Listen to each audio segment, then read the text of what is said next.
ओम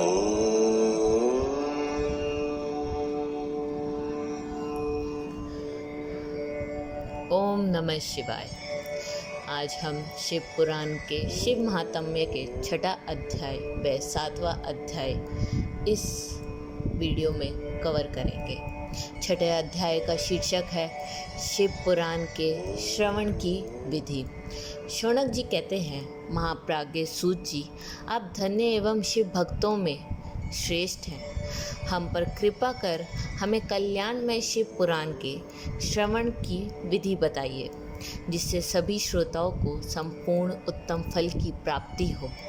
सूत जी ने कहा, मुने शौनक, तो मैं संपूर्ण फल की प्राप्ति के लिए मैं शिव पुराण की विधि सविस्तार बताता हूँ।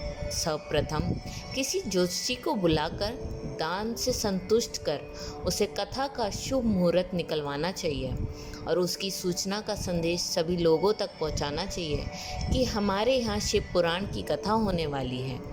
अपने कल्याण की इच्छा रखने वालों को इसे सुनने अवश्य पधारना चाहिए। देश देश में जो भी भगवान शिव के भक्त हों तथा शिव कथा के कीर्तन और श्रवण के उत्सुक हों, उन सभी को आदर पूर्वक बुलाना चाहिए और उनका आदर सत्कार करना चाहिए। शिव पुराण सुनने के लिए मंदिर, तीर्थ, वन प्रांत अथवा घर में ही उत्तम स्थान का निर्माण कराना चाहिए। केले के खंभों से सुशोभित कथा मंडप तैयार कराएं। उत्सव और फूल, पुष्प, सुंदर चंदोवे और अलंकृत करना चाहिए।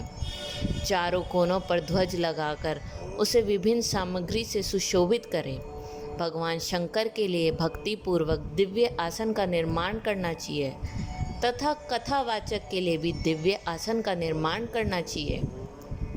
नियम पूर्वक कथा सुनने वालों के लिए भी सुयोग्य आसन की व्यवस्था करें तथा अन्य लोगों को बैठने के लिए भी व्यवस्था करें। कथा बाँचने वाला विद्वान प्रीत कभी बुरी भावना ना रखे। संसार में जन्म तथा गुणों के कारण बहुत से गुरु होते हैं, परंतु उन सब में पुराणों का ज्ञाता ही परम गुरु माना जाता है। पुराण वेत्ता पवित्र, शांत, साधु, ईर्ष्या पर विजय प्राप्त करने वाला और दयालु होना चाहिए। ऐसे गुणी मनुष्य को इस पुण्यमयी कथा को बाँचना चाहिए। सूर्य उदय से 3:30 पहर तक इसे बचने का उपयुक्त समय है।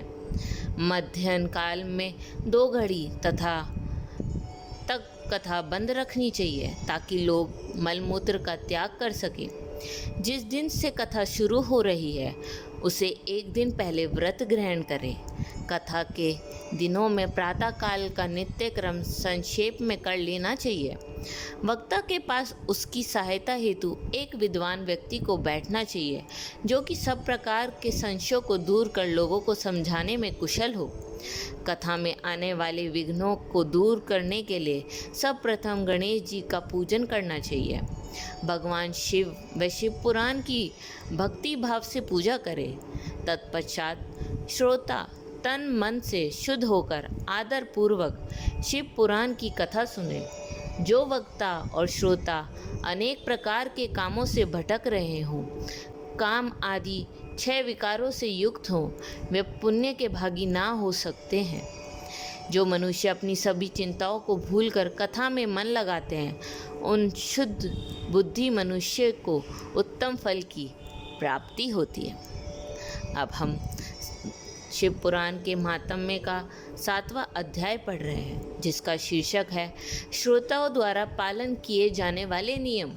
सूत जी बोले, शौनक, शिव पुराण सुनने का व्रत लेने वाले पुरुषों के लिए जो नियम है उन्हें भक्ति पूर्वक सुनो। शिव पुराण की पुण्यमयी कथा नियम पूर्वक सुनने से बिना किसी विघ्न बाधा के उत्तम फल की प्राप्ति होती है। दिशा रहित मनुष्य को कथा सुनने का अधिकार नहीं है, अतः पहले वक्ता को दीक्षा ग्रहण करनी चाहिए। नियम पूर्वक कथा सुनने वाले मनुष्य को ब्रह्मचर्य का अच्छी तरह से पालन करना चाहिए। उसे भूमि पर सोना चाहिए, पत्तल में खाना चाहिए तथा कथा समाप्त होने पर ही अन्न ग्रहण करना चाहिए। समर्थ मनुष्य को शुद्ध भाव से शिव पुराण की कथा की समाप्ति तक उपवास रखना चाहिए और एक ही बार भोजन करना चाहिए। गरिष्ठ अन्न, दाल, जला अन्न, सेम, मसूर तथा बासी अन्न नहीं खाना चाहिए। जिसने कथा का व्रत ले रखा हो उसे प्याज, लहसुन, हींग, गाजर, मादक वस्तु तथा आमिष कही जाने वाली वस्तुओं को त्याग देना चाहिए। ऐसा मनुष्य प्रतिदिन सत्य, शौच, दया, मौन, सरलता, विनय तथा हार्दिक उदारता आदि सद्गुणों को अपनाए तथा साधु संतों की निंदा का त्याग कर नियम पूर्वक कथा सुने। सकाम मनुष्य इस कथा के प्रभाव से अपने अभीष्ट कामना प्राप्त करता है और निष्काम मोक्ष प्राप्त करता है। सभी स्त्री पुरुषों को विधि विधान से शिव पुराण की उत्तम कथा को सुनना चाहिए। महेश शिव पुराण की समाप्ति पर श्रोताओं को भक्ति पूर्वक भगवान शिव की पूजा की तरह पुराण पुस्तक की पूजा भी करनी चाहिए तथा इसके पश्चात विधि पूर्वक वक्ता का भी पूजन करना चाहिए। पुस्तक को रखने के लिए नया और सुंदर बस्ता बनाएं। पुस्तक व वक्ता की पूजा के उपरांत वक्ता की सहायता हेतु बुलाए गए पंडित का भी सत्कार करना चाहिए।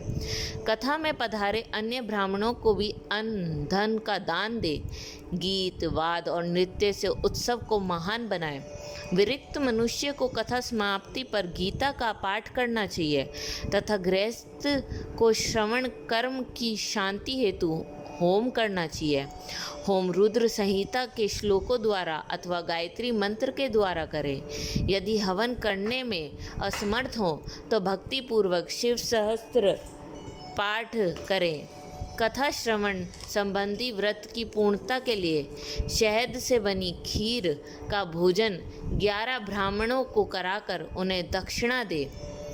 समृद्ध मनुष्य 3 तोले सोने का एक सुंदर सिंहासन बनाए और उसके ऊपर लिखी अथवा लिखाई हुई शिव पुराण की लिखी पोथी विधि पूर्वक स्थापित करें तथा पूजा करके दक्षिणा चढ़ाएं।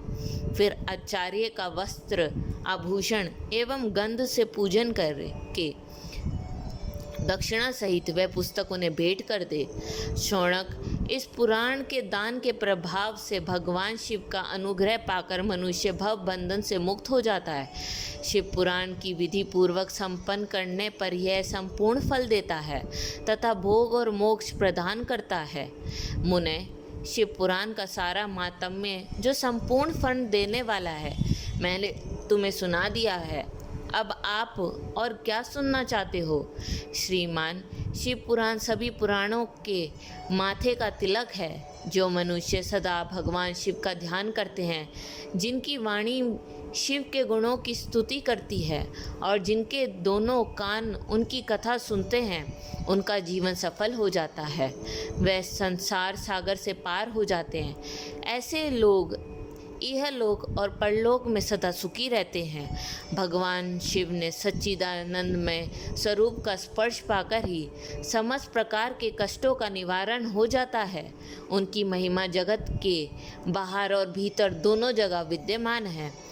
उन्हें अनंत आनंद रूप परम शिव की शरण में मैं शरण लेता हूँ। इस प्रकार हमारे शिव पुराण का शिव महात्म्य आज संपूर्ण हुआ।